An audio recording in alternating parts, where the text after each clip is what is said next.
Voilà, bonsoir à tous. J'ai le plaisir de partager quelques réflexions de notre projet Prévention Santé. Comme le mot le dit, nous sommes en phase de projet, c'est-à-dire qu'en décembre de l'an passé, nous avons brièvement annoncé à nos collaborateurs que nous allions mettre cet axe-là en priorité au niveau RH cette année. Et en décembre de cette année, on va leur donner les éléments qui auront été décidés. Donc j'en vois certains parmi vous qui auront en primeur différentes informations de réflexion qui n'ont pas encore été partagées avec l'ensemble des collaborateurs. Donc je vais surtout échanger avec vous les réflexions qui se sont faites durant cette phase de projet. Déjà, pourquoi un projet prévention santé ? Nous sommes ce soir des gens probablement convaincus à être ici présents, mais ce n'est pas forcément évident pour une direction générale de décider de mettre en priorité RH un projet de prévention santé. Je partagerai ensuite en deuxième partie quelques éléments du processus par lequel nous sommes passés et des mesures sur lesquelles nous avons fait différentes réflexions. Donc en effet, pourquoi un projet prévention santé, surtout dans une entreprise financière? Donc les entreprises financières sont les domaines, représentent le domaine où le taux d'absentéisme fait partie des plus faibles.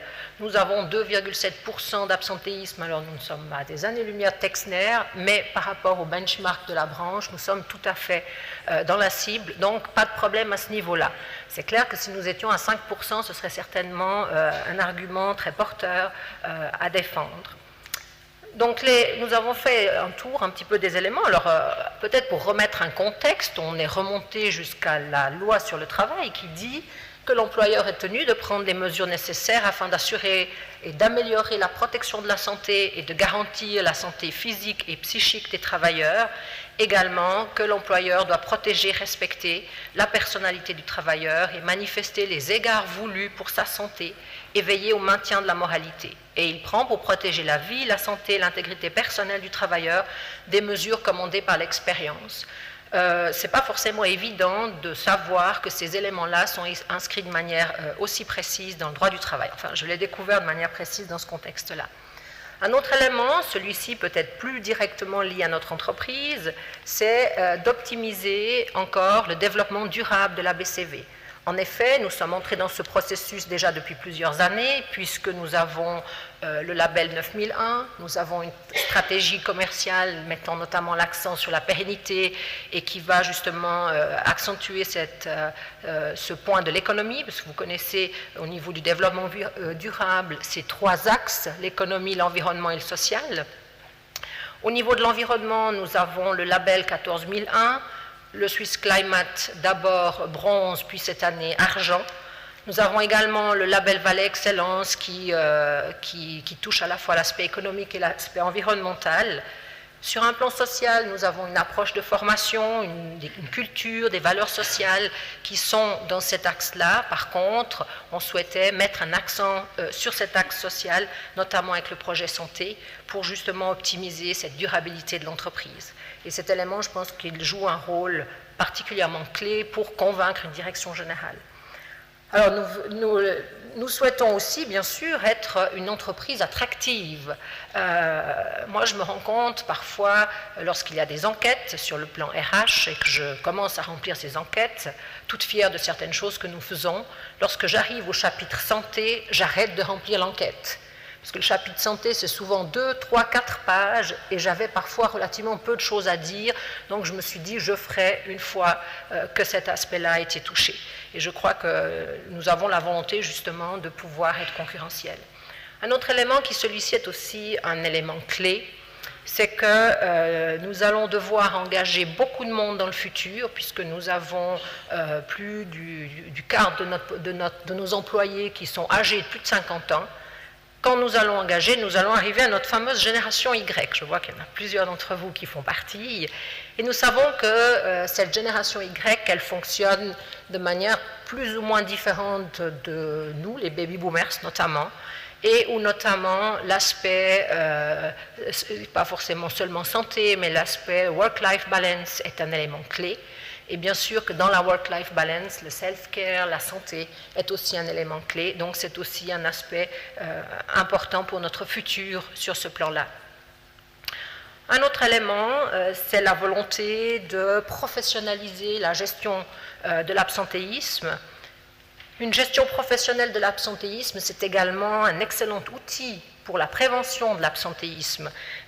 Donc c'est vrai qu'à la fois si quelqu'un est malade et qu'il revient et que son chef oublie d'aller lui demander comment ça va, etc., ben finalement pour la motivation c'est pas extrêmement génial.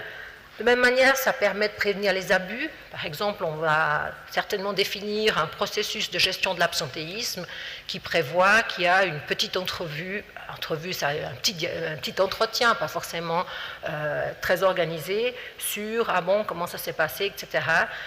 Et effectivement, si j'ai l'absence du lundi ou du vendredi dont parlait Madame tout à l'heure, et puis que j'ai un petit peu mauvaise conscience, et si on me demande comment ça va, peut-être que je vais oublier de manquer le vendredi ou le lundi à l'avenir. Donc ça, c'est aussi des éléments clés.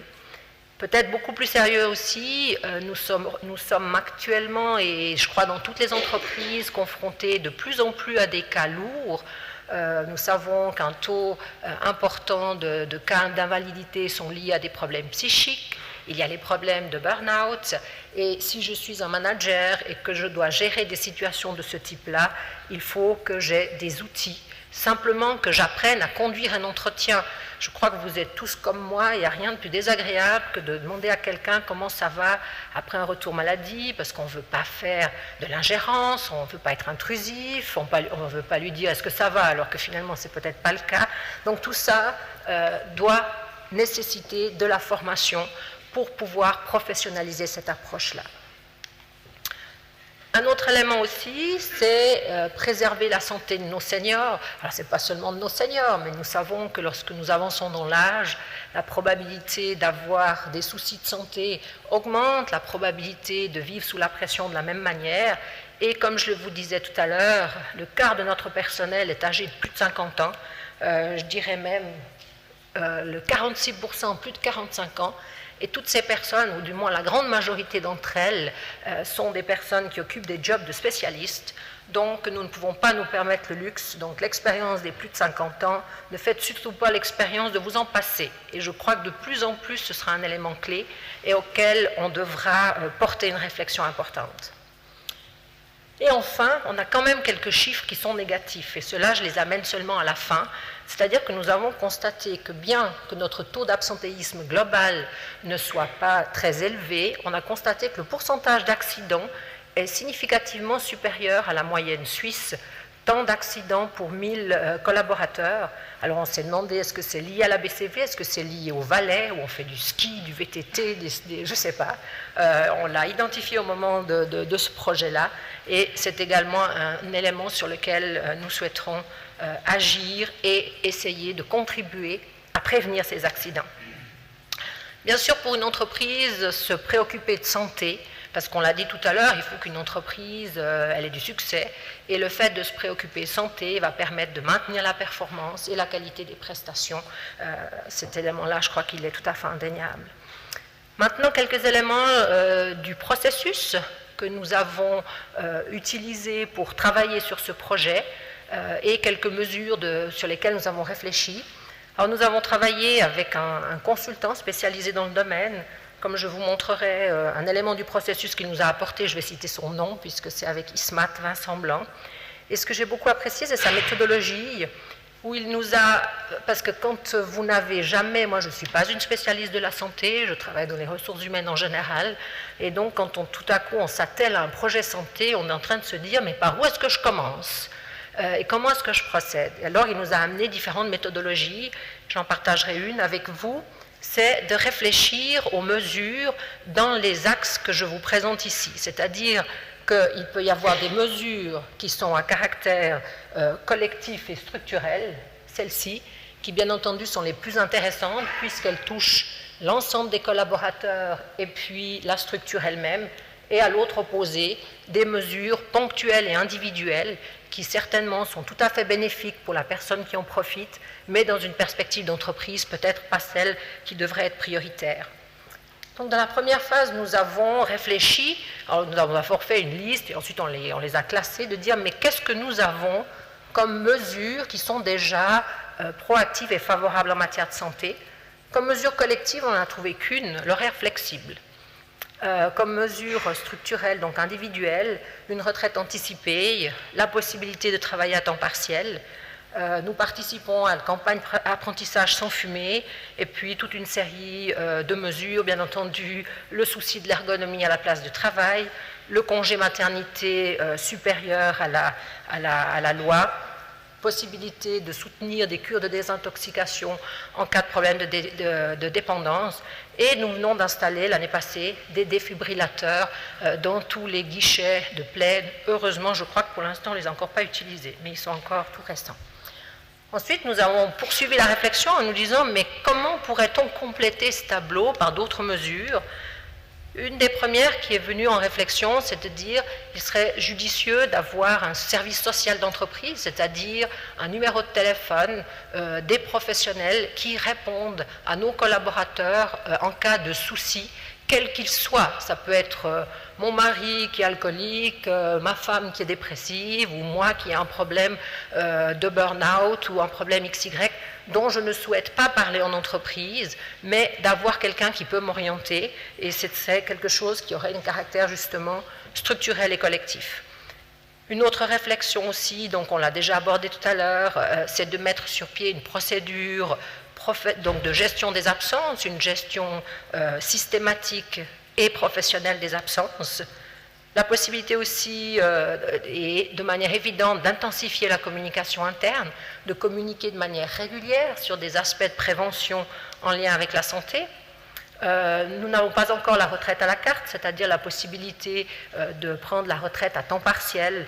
C'est où je prends la retraite anticipée, où je reste à 100%, et c'est l'idée de le faire de manière progressive. Aussi d'avoir des tableaux de bord de mesure des absences qui soient plus pertinents et qui amènent de meilleures informations. La formation des managers, élément que j'ai abordé aussi tout à l'heure, qui est un élément clé parce que, de nouveau, ce sont des aspects auxquels on n'a pas forcément été confronté. Il y a d'une part une partie d'information qui est nécessaire parce que déjà, qu'est-ce que le burn-out? Comment est-ce que je détecte des cas de burn-out? Qu'est-ce que je fais si j'ai des éléments de détection? Comment j'agis? Au niveau des dépendances aussi, au niveau des accidents, toute une série de choses sur lesquelles il est important d'être peut-être mieux informé. Et dans un deuxième temps, alors aussi, de la vraie formation d'entretien que je peux conduire avec des gens qui sont en situation de maladie. Par exemple, un des principes qui semble être déterminant, c'est de garder toujours le contact avec la personne malade. Mais qu'est-ce que je suis mal à l'aise, moi, en tant que manager, si je téléphone toutes les 2 semaines? Alors ça va, la personne, elle va se dire, ouais, elle me téléphone pour savoir quand je reviens, alors que moi, je téléphone peut-être justement pour garder le contact. Et là, c'est important d'avoir peut-être les bons mots, la bonne approche, la bonne fréquence, savoir est-ce que c'est moi qui appelle, est-ce que je demande à l'autre personne d'appeler, et tous ces éléments-là peuvent paraître du détail, mais ce sont des éléments qui joueront un rôle déterminant dans le suivi de ces différents cas. Aussi des campagnes de prévention contre les accidents professionnels. On a vu tout à l'heure qu'on a un taux d'accident relativement élevé, donc c'est un élément qui nous paraissait être très intéressant. Pas forcément puisque ce ne sont pas les accidents professionnels dans une banque qui nous péjorent, on imagine bien par tomber dans un escalier, c'est relativement difficile de s'accidenter, mais les aspects non professionnels et de se dire on est aussi responsable de rendre attentifs les gens à certains aspects, peut-être de faire aussi des petites actions, contribuer à l'achat des casques ou ce genre de choses. Ensuite aussi, faire peut-être en termes d'information aussi de la promotion active pour des cours sur la gestion du stress, etc. Alors ensuite, là je vais aller plus vite, donc ça c'était des mesures que l'on a listées de manière qui nous paraissait assez prioritaire. On a fait un deuxième listing, là je vais aller relativement vite, de choses que l'on pourrait faire en deuxième priorité, parce qu'on ne va pas non plus, la salle de repos, tiens, ça pourrait être sympa, mais enfin, je ne sais pas si c'est faisable, etc. Donc voilà toute une série de choses sur lesquelles on a réfléchi. Le projet santé a été validé par la direction générale, donc je vous rassure déjà sur ce plan-là, et nous sommes maintenant dans la phase où nous définissons de manière précise quelles sont les mesures qui vont être mises en œuvre l'année prochaine. Qui dit projet santé dit budget aussi, et là-dessus, c'est aussi un élément de négociation qui est important et qui doit être démontré dans sa valeur. Donc voilà, je vous disais, nous sommes dans la phase de mise en œuvre de ces mesures. Et puis en synthèse, ce que nous voulons éviter, c'est ça. Docteur, pour être franc avec vous, j'aurais besoin d'un arrêt de travail pour éviter de tomber malade. Il est déjà très prévenant, parce que c'est vrai que c'est peut-être mieux qu'il soit absent quelques jours plutôt que d'être en burn-out longue durée.